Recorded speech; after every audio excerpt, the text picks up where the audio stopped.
Assalamualaikum warahmatullahi wabarakatuh. Pada sore ini judul kajian kita sore ini yaitu jangan larut dengan kesedihan. Ya. Jadi judul kita hari ini jangan larut dengan kesedihan. Saya tanya ibu pernah sedih enggak? Pernah. Saya juga. Mesti kita sedih ibu ya.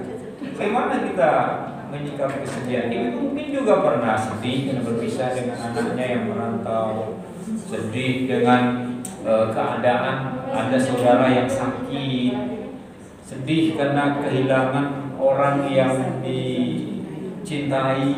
Nah itu biasa. Ya, makanya saya ingin mengkaji bagaimana masalah sedih ini kita menyikapi. Kalau kita mengalami kesedihan, itu artinya apa ibu? Itu sesuatu yang normal. Jadi kalau ada kita mengalami sedih, itu normal, manusiawi bahasa lain. Kalau kita manusia, kita merasa sedih, itu normal. Nah, kenapa? Karena selama kita masih dalam kehidupan di dunia ini, kita akan merasakan itu.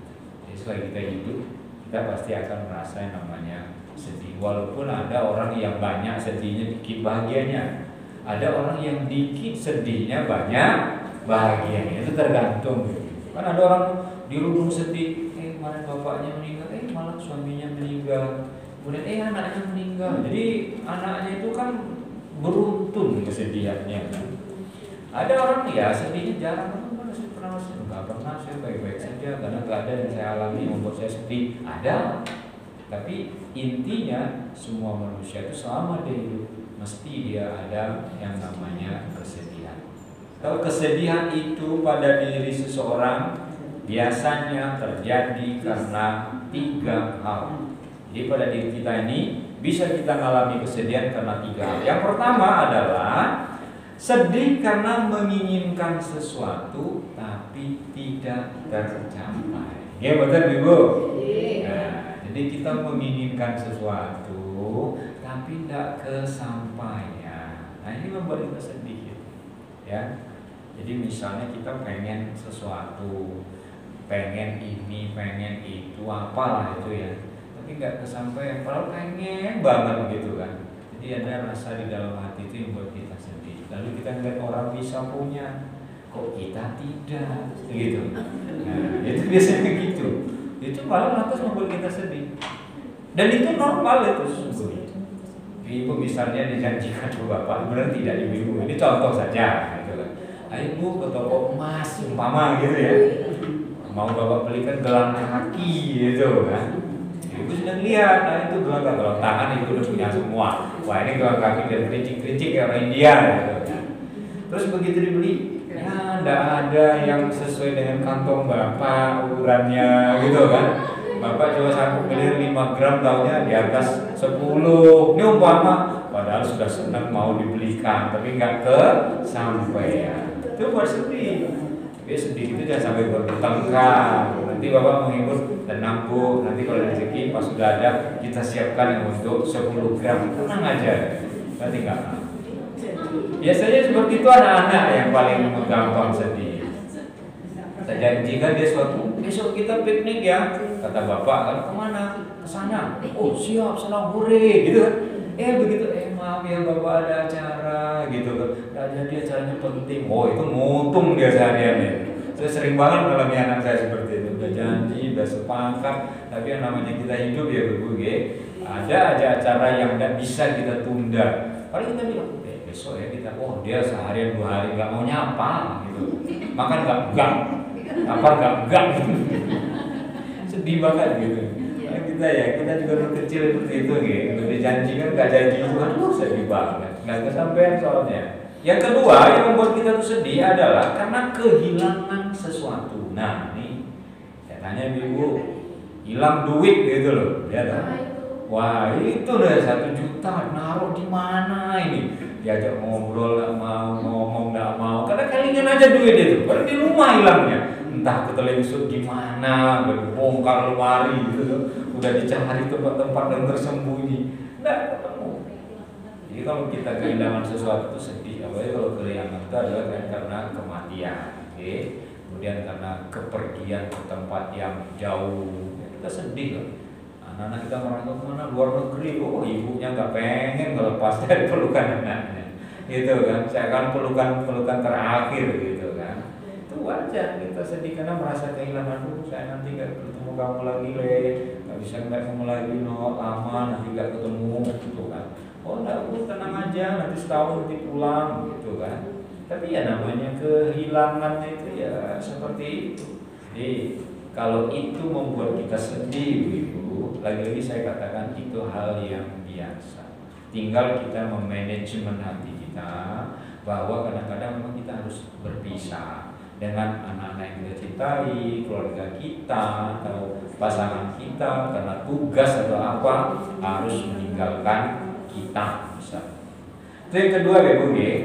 Lalu yang ketiga yang membuat kita itu sedih adalah karena takut akan masa depan. Bingung, sedih, galau, gundah, nggak jelas masa depannya seperti apa. Ini mohon maaf, orang-orang yang biasanya kehidupannya tidak mengalami atau mendapatkan kepastian. Misalnya hidup, biasanya pasangan-pasangan muda, suami belum bekerja tetap, ya kan? Anak sudah ada, rumah masih ngontrak. Nah itu biasanya buat sedih. Ya, saya banyak beberapa teman, bukan banyak, ada beberapa teman kayak gitu. Yang ada di dalam pikiran orang-orang seperti itu adalah kesedihan. Maka kadang-kadang saya kadang berpikir seperti ini, kalau ada orang yang menitip-nitipkan kue basah di warung gitu ya, terus makan kecil, belilah yang di situ ya. Yang di mall, yang di toko-toko itu beli juga boleh, tapi utamakan juga beli. Kadang-kadang orang yang seperti itu hidupnya, mohon maaf, itu biasa-biasa banget. Karena nggak punya pekerjaan tetap, akhirnya dia cuma ngadrop makanan-makanan yang seperti itu. Padahal kalau namanya nitip makanan seperti itu kan biasanya kalau udah habis kan atau basi kan dibalik, jadi rugi, jadi tidak ganti rugi. Nah kadang-kadang kalau habis untung, kalau enggak. Kalau orang itu misalnya mengalami hal-hal yang seperti ini lalu membuat dia sedih, itu biasa. Tapi persoalannya mereka jangan larut dengan kesedihan. Kenapa Ibu? Nah ini yang harus kita bahas. Karena kesedihan itu bisa mendatangkan bahaya bila kita larut dalam kesedihan. Jadi sedih itu bahaya bila kita larut dalamnya. Makanya judul kajian kita kan jangan larut dalam kesedihan. Kenapa Ibu-ibu sekalian? Saat orang larut dalam kesedihan, nah ini kita bahas lagi ini. Setan mengambil kendali atas diri. Bagaimana caranya dia? Nah ini caranya setan mempengaruhi orang dalam kesedihan itu paling gampang. Ibu pernah melihat ada, bukan melihat lah, takut melihat, mendengar orang bunuh diri, sering mendengar kan? Biasanya berawal dari ditinggal suami, ditinggal pacar, ya toh? Nah, kemudian dipecat dari pekerjaan. Setan masuk, udah minum saja tuh racun. Ada orang nanti di tempat yang menurut kita di gedung-gedung tinggi, lalu dia tatapannya kosong. Ibu kenal sama orang itu atau tidak kenal? Nah, tolong diingatkan, karena setan itu paling mudah memperdaya orang yang seperti itu. Makanya setan mengambil kendali atas diri. Bagaimana setan mengambil kendali itu? Ya, orang pun akan dibuat putus asa. Jadi kendali setan gitu, orang tuh dibuat putus asa. Sudahlah, kamu gak bakal punya harapan lagi, mati cuma jalan keluarnya. Wujudannya begitu. Ada orang sakit, lalu berobat ke sana kemari tidak sembuh. Dia bisa sembuh ketika dia masih punya satu lagi selain dokter. Apa itu? Harapan, alasan. Ya, dokter bilang wah ini penyakitnya nggak mungkin ini.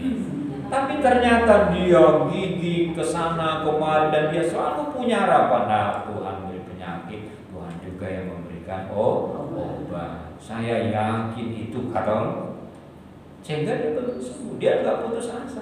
Tapi ketika ada orang itu sudah putus asa dan harapan udah nggak ada pikirnya dia menyerah dengan keadaan.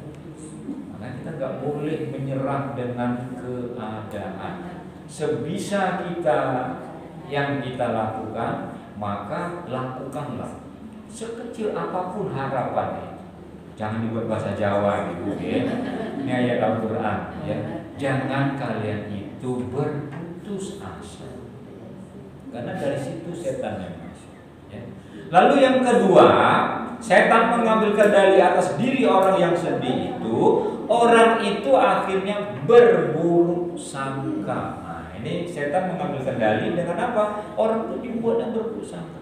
Tuh kan katanya kamu begini kan apa? Tuhanmu itu tidak adil. Kamu itu sudah kerja keras tapi hidupmu tetap susah. Tuhan tuh yang bicara itu hati kita loh biasanya. Hati kita bicara seperti itu. Tuh Tuhanmu nggak adil pada dirimu. Ada orang yang dia kerjanya cuma malas-malasan kok kaya. Kan itu caranya. Ya. Ada orang tuh cuma di rumahnya tidur, kok dia bisa kaya gitu kan. Kalau kita itu sudah berburuk sangka di itu mudah kita itu orang semuanya salah di mata kita. Dan iblis selalu membujuk merayu kita dengan seperti itu. Tuh kan Tuhanmu gak adil, kamu tuh rajin loh, kamu tuh sudah kurang apa lagi, tapi kok hidupmu seperti ini. Kenapa Tuhan tidak? Berarti Tuhan itu tidak adil pada diri. Ada juga orang kadang-kadang makannya sama, warungnya sama, yang dimakan juga sama, tapi kok yang satu punya penyakit macam-macam, yang satu kok tidak. Lalu yang enggak sehat, yang ngomong yang sakit tuh ngomong gini, kenapa ya saya makan sama di warung itu, hidup kita ya sama, tapi kok saya banyak penyakitnya kok dia tidak. Tuhan benar-benar tidak adil. Ini banyak orang seperti itu. Jadi orang itu dibuatnya berprasangka buruk. Padahal kita di dalam Islam itu diajarkan bahwa sebaiknya kita itu husnuzon kepada siapapun, dan jangan sekali-kali kita itu suuzon. Suuzon itu berprasangka. Kadang-kadang kita kan diajarkan begitu. Kenapa hati kita kadang-kadang mudah kotor itu? Karena memang bujuk rayu setan. Tetanggamu tuh rumahnya bagus, masa kamu jelek? Bilang ke orang-orang, paling dia dapat duit tuh dari nyolong, dari korupsi, buruk sangka. Makanya kalau ada teman tetangga punya rumah bagus, alhamdulillah punya tetangga rumahnya bagus, nanti syukurannya diundang. Kan enak ya, husnuzon kita itu. Nggak usah kita dia cara dapat urusan dia, bukan urusan kita. Ngapain kita urus dia dapat duit dari mana gitu dong.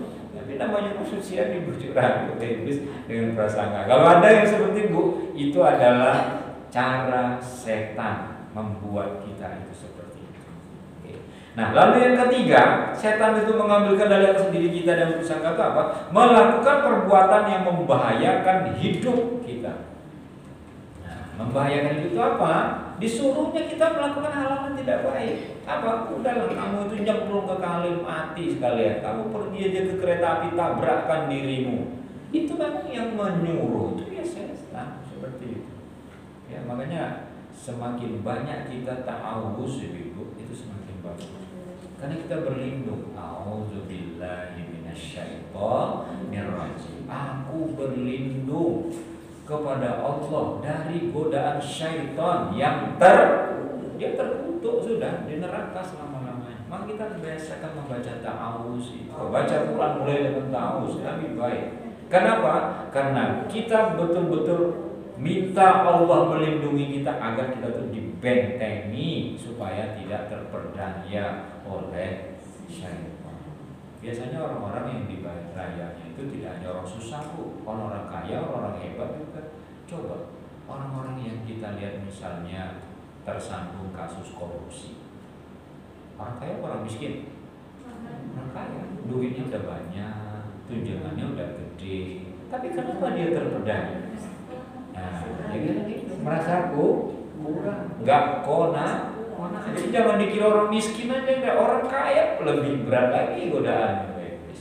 Alhamdulillah, setan itu memang berusaha dia agar kita melakukan perbuatan yang membahayakan diri kita, keluarga kita, bahkan masyarakat kita. Yang terakhir, setan itu mengambil kehendak atas diri kita itu melalui apa? Dia mengajak kita melakukan perbuatan yang membahayakan iman kita. Kalau tadi hidup kita, sekarang iman. Dia menjerumuskan kita melalui iman. Bagaimana caranya dia menjerumuskan melalui iman? Membuat kita itu syirik. Wong pengen sugih, tapi caranya dengan melalui babi ngepeng. Wong pesugihan, tapi caranya dengan cara orang-orang yang pergi tirakat ke makam-makam sakti, ke gua, ke tempat-tempat sakral, itu membahayakan iman. Jatuhnya apa? Syirik, menyembah Gusti Allah, tapi meminta juga pada selain Allah. Ini jangan. Makanya Luqman yang dia ajarkan kepada anaknya yang masih kecil, saat anaknya itu sudah mengerti lah ya tentang bagaimana ibadah segala macamnya itu, Luqman mengajarkan yang utama itu masalah syirik. Bisa lihat dalam surah Luqman, apa kata Luqman pada anaknya? Ya bunayya la tusyrik billah inna syirka la zulmun azim.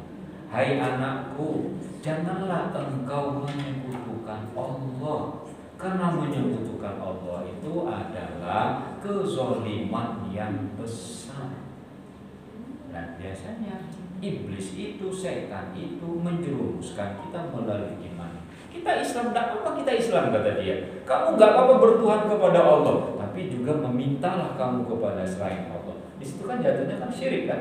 Kita menyembah Allah, tapi kita juga meminta kepada selain Allah. Dalam tauhid rububiyah itu disebutkan bahwa kalau kita mengakui Allah itu sebagai pencipta alam semesta, Allah itu juga sebagai pengatur alam semesta dan isinya.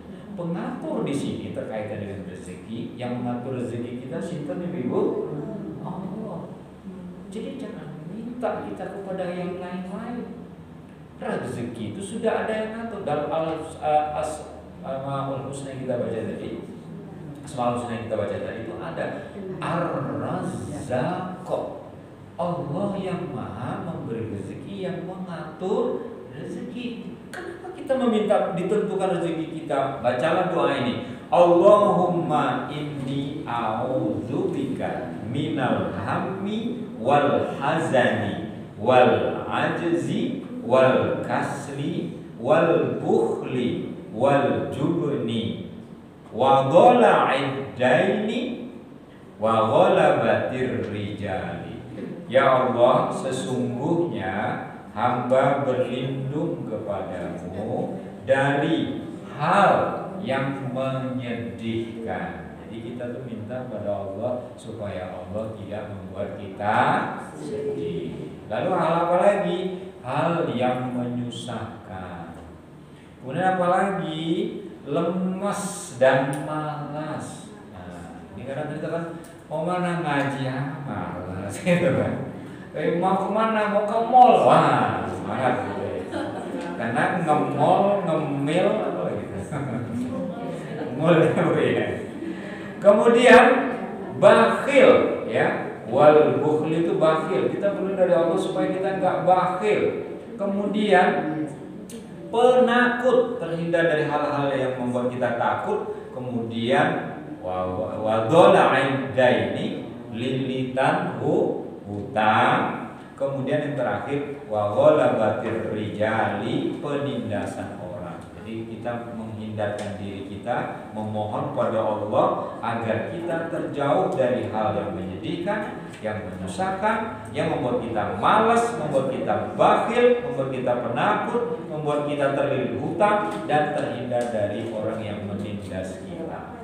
Nah, ini doa yang sangat baik untuk kita baca bersama-sama. Semoga apa yang saya sampaikan ini ada manfaatnya, dan semoga kita semua terhindar dari rasa sedih yang membuat hati kita susah, tapi yang ada adalah rasa bahagia.